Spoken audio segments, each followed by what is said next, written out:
लाल बाबा rice studio से आप देख रहे हैं न्यूज 18 बिहार झारखंड। नमस्कार, आप देख रहे हैं दो दनादन और मैं हूं आपके साथ रश्मि शंकर। करेंगे बुलेटिन की शुरुआत बड़ी खबर के साथ। बीजेपी अध्यक्ष नितिन नवीन अपनी नई टीम के साथ आज पहली बैठक उनकी खत्म हो गई है। बीजेपी की बैठक में युवा संवाद पर जोर देने के निर्देश दिए गए हैं। युवा संवाद के लिए बीजेपी देश भर में कार्यक्रम चलाएगी। सूत्र के हवाले से खबर है कि बैठक में कहा गया कि युवाओं से संवाद के लिए टीमें बनाई जाएंगी, साथ ही बीजेपी के वरिष्ठ नेताओं की टीमें बनाई जाएंगी। आपको बता दें कि 17 अगस्त को नितिन नवीन ने 65 सदस्यों वाली नई टीम का ऐलान किया था, जिसमें से 51 नए चेहरे शामिल किए गए थे और नई टीम की आज पहली बैठक हो रही है। वहीं इसके बाद दोपहर में पीएम मोदी के सार्वजनिक जीवन के 25 साल और जन्मदिन पर होने वाले कार्यक्रमों की रणनीति को लेकर भी बैठक होगी।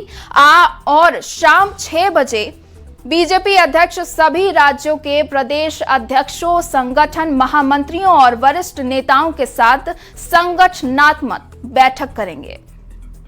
बीजेपी पदाधिकारियों की बैठक समाप्त हो गई है और आप यहाँ पर तस्वीरों में देख सकते हैं कि जो पदाधिकारी हैं वह निकल रहे हैं और बहुत अहम बैठक ये रही है। सूत्रों के मुताबिक युवा संवाद पर जोर दिया गया पदाधिकारियों की इस बैठक में। सूत्रों के मुताबिक आने वाले दिनों में बड़े कार्यक्रम, बड़े प्रोग्राम पार्टी चलाएगी। खास तौर पर टीम का निर्माण किया जाएगा जो युवाओं तक बात पहुँचाने में काम करेगी। बहुत अहम तस्वीरें हैं। देखिए किस तरीके से ये जो पार्टिसिपेंट्स हैं, ये जो भागीदार हैं, नवनियुक्त पदाधिकारी यह हिस्सा लेकर यहाँ पर जा रहे हैं। और देखिए, बीजेपी अध्यक्ष नितिन नवीन अपनी नई टीम के साथ पहली बैठक में कांग्रेस के खिलाफ बीजेपी का निंदा प्रस्ताव, कांग्रेस पर अधूरा वंदे मातरम गाने का बीजेपी पदाधिकारियों की बैठक में निंदा प्रस्ताव पारित किया गया है। अधूरा वंदे मातरम गाने की निंदा नितिन नवीन ने की है। कांग्रेस ने वंदे मातरम अधूरा गाया है, ऐसा नितिन नवीन ने कहा है। सूत्रों के हवाले से बड़ी खबर है कि पीएम मोदी शाम 5 बजे बीजेपी मुख्यालय पहुंच सकते हैं। नितिन नवीन की नई टीम से मिल सकते हैं पीएम। आज शाम 7 बजे नए बीजेपी पदाधिकारियों से पीएम मोदी मिलेंगे। और देखिए, बीजेपी की राष्ट्रीय महासचिव स्मृति ईरानी ने एक बार फिर राहुल गांधी पर निशाना साधा है। कांग्रेस से उन्होंने सवाल किया है कि राहुल गांधी ने किसको झुकाया, सुप्रीम कोर्ट को या देश की संसद को। जब गृह मंत्री लगातार ये कहते रहे हैं कि आप सदन में हर मुद्दे पर चर्चा कीजिए, हम बहस के लिए तैयार हैं, तो भागा कौन? स्मृति ईरानी ने छात्रों के आंदोलन पर पूछा है कि क्या राहुल गांधी झारखंड और केरलम गए, क्या वहां की सरकार से इस्तीफा मांगा?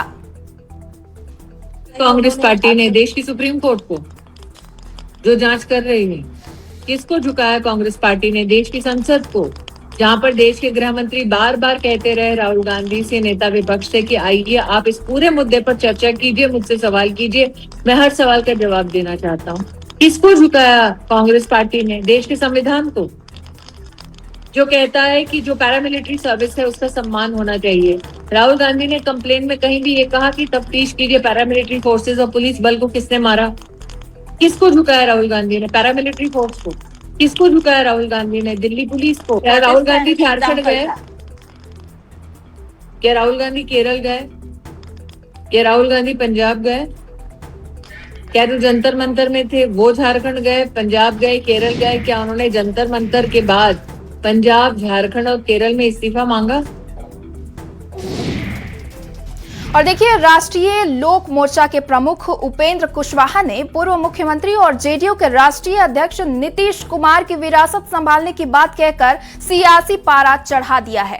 राजगीर में राष्ट्रीय लोक मोर्चा के विमर्श शिविर को संबोधित करते हुए उपेंद्र कुशवाहा ने नीतीश कुमार के कार्यकाल की तारीफ की। साथ ही उन्होंने ये कहकर चौंका दिया कि नीतीश कुमार की विरासत को संभालने के लिए उनकी पार्टी आरएलएम तैयार है। उपेंद्र कुशवाहा ने कहा है कि नीतीश कुमार ने अब बिहार की राजनीति से फुर्सत ले ली है। लंबे समय तक बिहार के मुख्यमंत्री के पद पर रहने के बाद अब उन्होंने स्वयं राजनीति से विश्राम लेने का निर्णय किया है।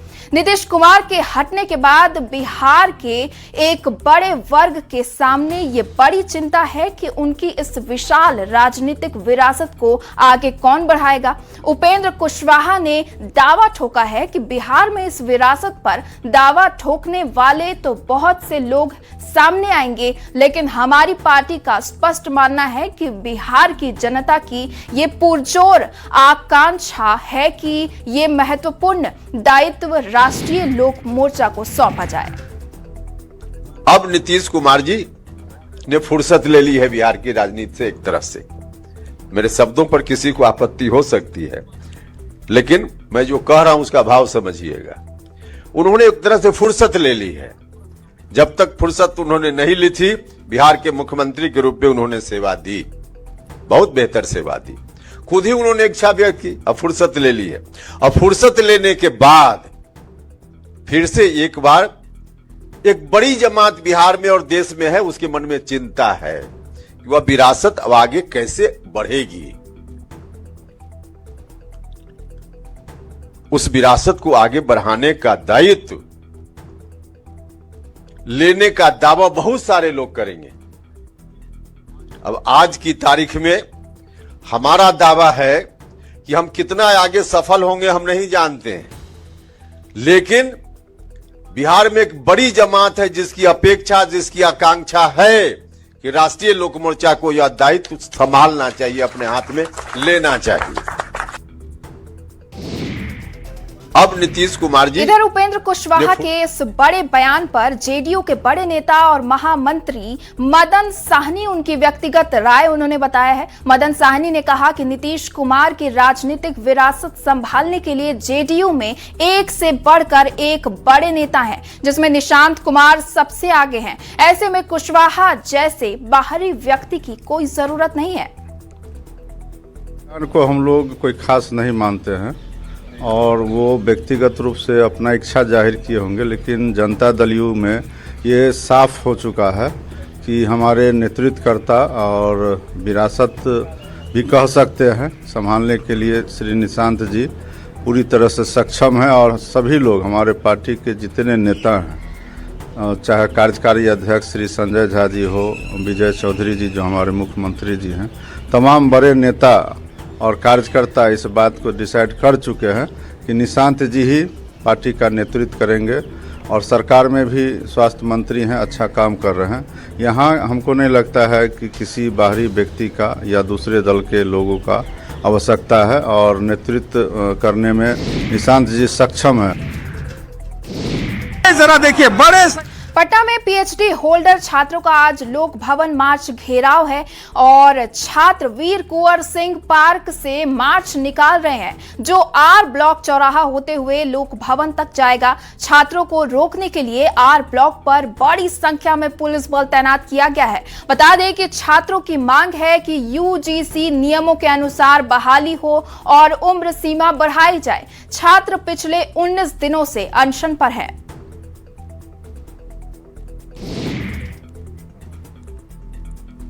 आजन करेंगे। वंदे मातरम को काट छांट करके केवल 2 ही स्टैंजा, 2 ही पद वंदे मातरम का गाएंगे। हम सब जानते हैं 1937 में यह निर्णय क्यों लिया गया था। वंदे मातरम 1875 नवंबर 7 तारीख को लिखा गया था ऋषि बंकिम जी द्वारा, और वह दिन था अक्षय तृतीया का दिन। अक्षय तृतीया मतलब जो क्षय नहीं हो। यह एक ऐसा बीज मंत्र है देशभक्ति के लिए, राष्ट्रभक्ति के लिए, जिसके लिए करोड़ों लोगों ने बिना सोचे, बिना जाने, केवल वंदे मातरम बोलते हुए उन्होंने अपने जीवन को न्योछावर किया है भारत मां के ऊपर।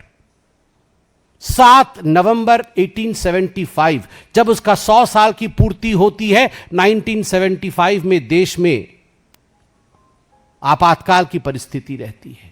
उस समय इमरजेंसी चल रहा होता है कांग्रेस के नेतृत्व वाली सरकार में। हम 100 साल मना नहीं पा रहे, 150वां साल मनाया जाता है। सदन के अंदर चर्चा की जाती है। शीतकालीन सत्र 2025 में 8 तारीख को लोकसभा में चर्चा होती है 11 घंटे से अधिक समय के लिए, और राज्यसभा में 9, 10 और 11 तारीख को चर्चा होती है 12 घंटे 50 मिनटों के लिए, और वंदे मातरम की विस्तृत जानकारी समस्त देशवासियों को दिया जाता है कि किस प्रकार वंदे मातरम का गायन होता था और किस प्रकार संपूर्ण वंदे मातरम आनंद मठ का हिस्सा होता था, और किस प्रकार अंग्रेजों के शासनकाल में अंग्रेजों ने 1906 में, क्योंकि वंदे मातरम लिखा गया था ऋषि बंकिम जी द्वारा, क्यों? क्योंकि 1905 में बंग भंग हो रहा था, बंगाल के विभाजन को रोकने के लिए, बंग भंग को रोकने के लिए वंदे मातरम लिखा गया था। 1906 में बरिसाल में जिस समय वंदे मातरम का उच्चारण करके नर और नारी निकले थे, उस समय ब्रिटिश सरकार ने उसे बैन किया कि कोई वंदे मातरम गा नहीं सकता है, मगर फिर भी बरिसाल में वंदे मातरम गाया गया, और उसके पश्चात 1907 में मैडम बिकाजी कामा ने वंदे मातरम लिखे हुए झंडे को भी फहराया। जो ब्रिटिश सरकार वंदे मातरम को रोक रही थी, आज वही कांग्रेस सरकार वंदे मातरम को रोक रही है। आप चिंता करके देखिए, ये छोटा विषय नहीं है, ये राजनीति का विषय नहीं है, यह विषय देश के विभाजन का है। याद करिए 1937 से पहले कांग्रेस के अधिवेशन 1923 में काकीनाडा आंध्र प्रदेश में कांग्रेस का अधिवेशन हुआ था। उस समय पंडित विष्णु दिगंबर जी गाने वाले थे वंदे मातरम, संपूर्ण वंदे मातरम, मगर कांग्रेस के अध्यक्ष मौलाना मोहम्मद अली वो वॉकआउट करते हैं कि मैं नहीं गाने दूंगा संपूर्ण वंदे मातरम। और 1923 के उस प्रकरण के बाद 1937 में पहली बार नेहरू जी के कहने पर वंदे मातरम को विभाजित किया जाता है, उसे तोड़ दिया जाता है, केवल एक हिस्सा ही गाया जाता है। परिणाम क्या हुआ?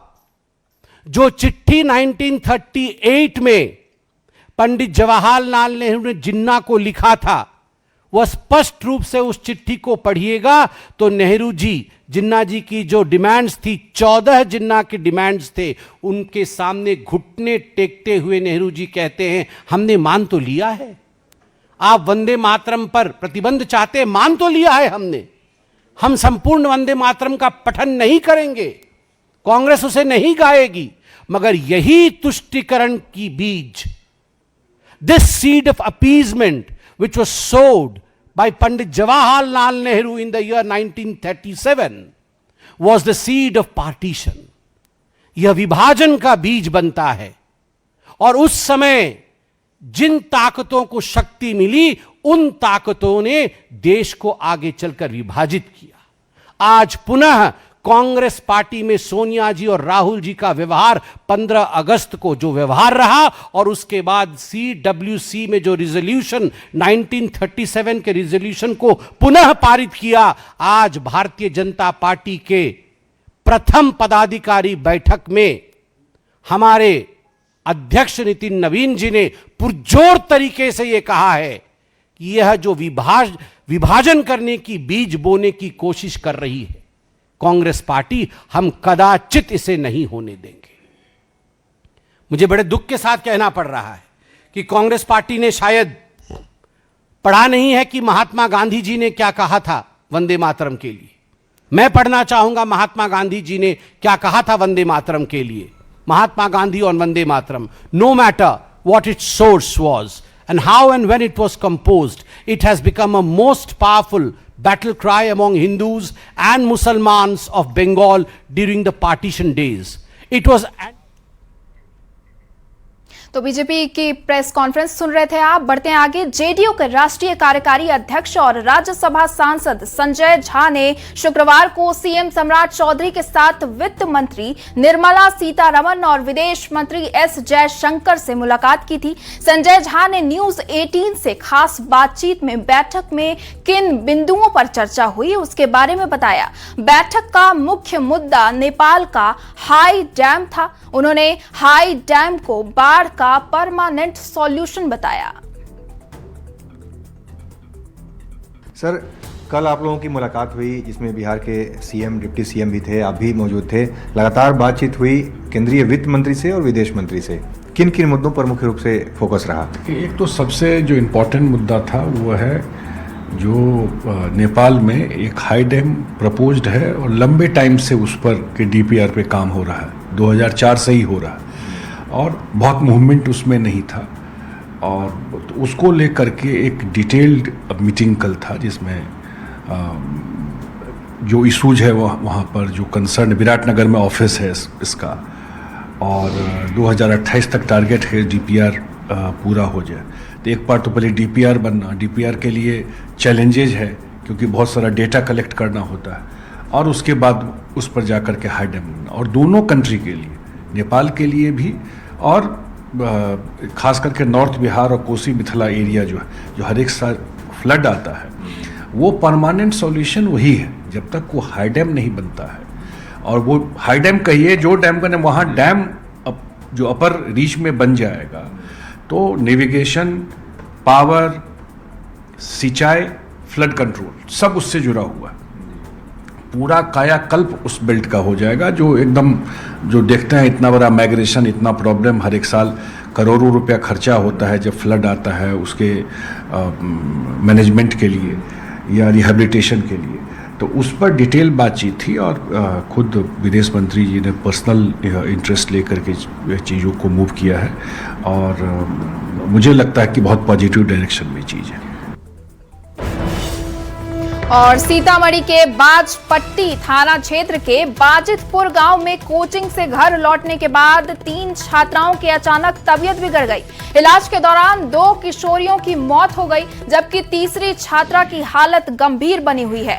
मृतकों की पहचान घनश्याम सदा की पुत्री सपना कुमारी 16 वर्षीय और राम इकबाल सदा की पुत्री कोत्री कुमारी 15 वर्षीय के रूप में हुई है। परिजनों के अनुसार तीनों छात्राएं कोचिंग से लौटने के बाद अचानक बीमार पड़ गईं और बेहोश हो गईं। कोत्री कुमारी की निजी क्लिनिक में इलाज के दौरान मौत हो गई। वहीं सपना को बाजपट्टी पीएचसी से बेहतर इलाज के लिए सदर अस्पताल रेफर किया गया लेकिन रास्ते में ही उसकी मौके पर मौत हो गई। तीसरी छात्रा का निजी क्लिनिक में इलाज चल रहा है। बाजपट्टी पीएचसी के डॉक्टर ने छात्राओं के किसी जहरीले पदार्थ के सेवन की आशंका जताई है। हालांकि मौत की वास्तविक वजह अभी स्पष्ट नहीं हुई है। पुलिस ने मामले की जानकारी ली है। परिजनों ने पोस्टमार्टम कराने से इनकार कर दिया है जिसके बाद लिखित आवेदन पर शव सौंप दिए गए हैं। घटना के बाद गांव में मातम पसरा हुआ है।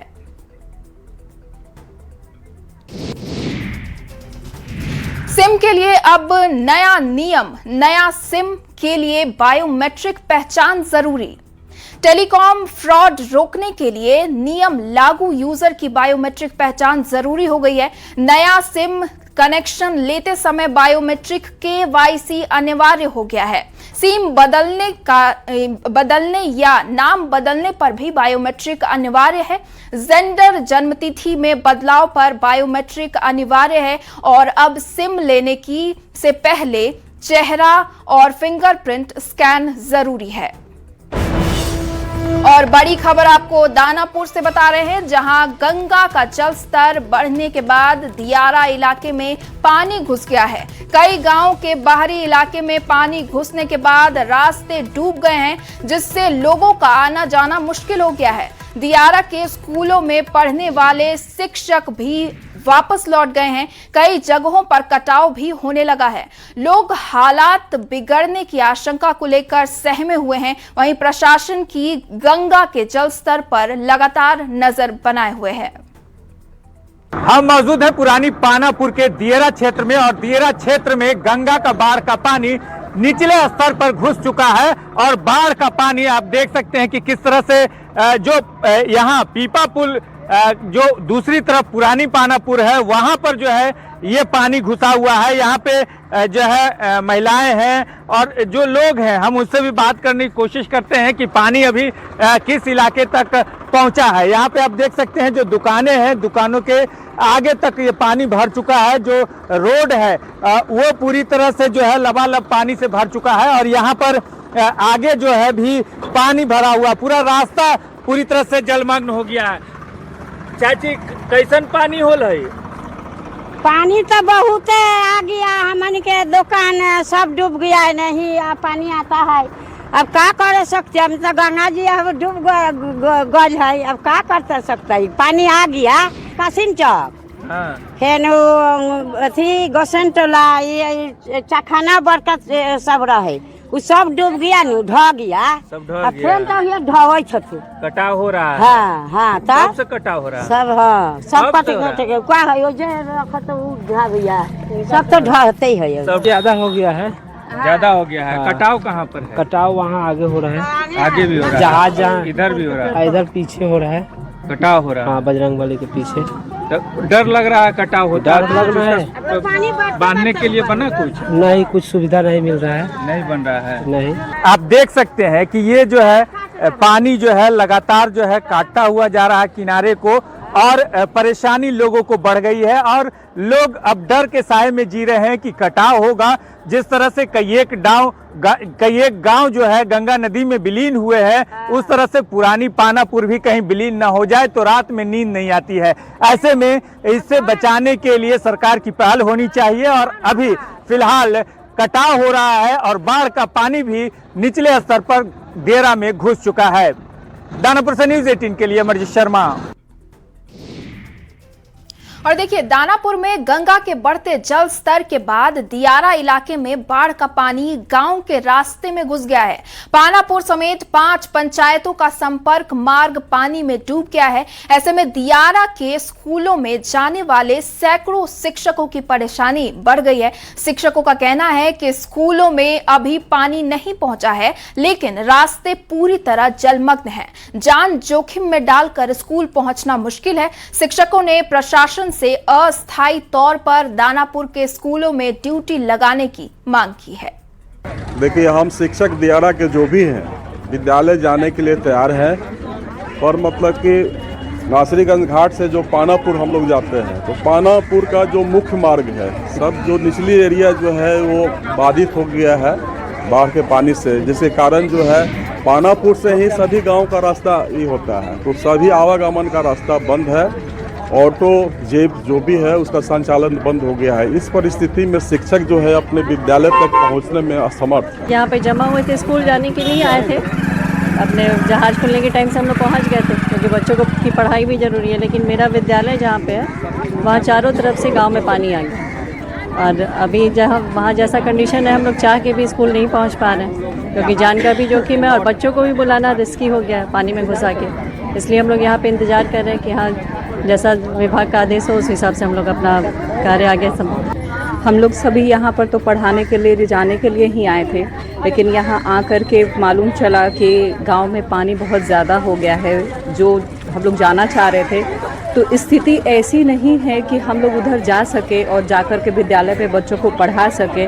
तो बस यही थोड़ा सा गुजारिश है कि जैसे हम तो अभी ट्रांसफ़र होके आए हैं, तो मालूम चला हमारे जो सीनियर हैं जो पहले से हैं, तो उन लोगों ने बताया कि ऐसी जब परिस्थितियाँ आती हैं तो शहर के विद्यालय में टैग कर दिया जाता है हम लोग को। तो बस यही एक छोटी सी गुजारिश होगी कि अगर हम लोग को टैग कर दिया जाए तो जो कार्य उधर नहीं कर सकते हैं वो हम लोग थोड़ा इधर आकर के कर सके। और देखिए, अरवल से बड़ी खबर है। आर्थिक अपराध इकाई की छापेमारी हुई है। 1.63 करोड़ का अवैध बालू जब्त किया गया है। लगातार 2 दिन तक छापेमारी चली। सोन नदी के कई घाटों पर छापेमारी की गई। अज्ञात लोगों के खिलाफ एफआईआर दर्ज किया गया है। अरवल नगर थाने में प्राथमिकी दर्ज की गई है। 15 अक्टूबर तक बालू खनन पर रोक है और पूर्व में निकाले गए बालू की भी जांच की जा रही है। ईओयू के एक्शन से माफिया में हड़कंप मच गया है। 20 से ज्यादा बालू घाट पर कार्रवाई की गई है।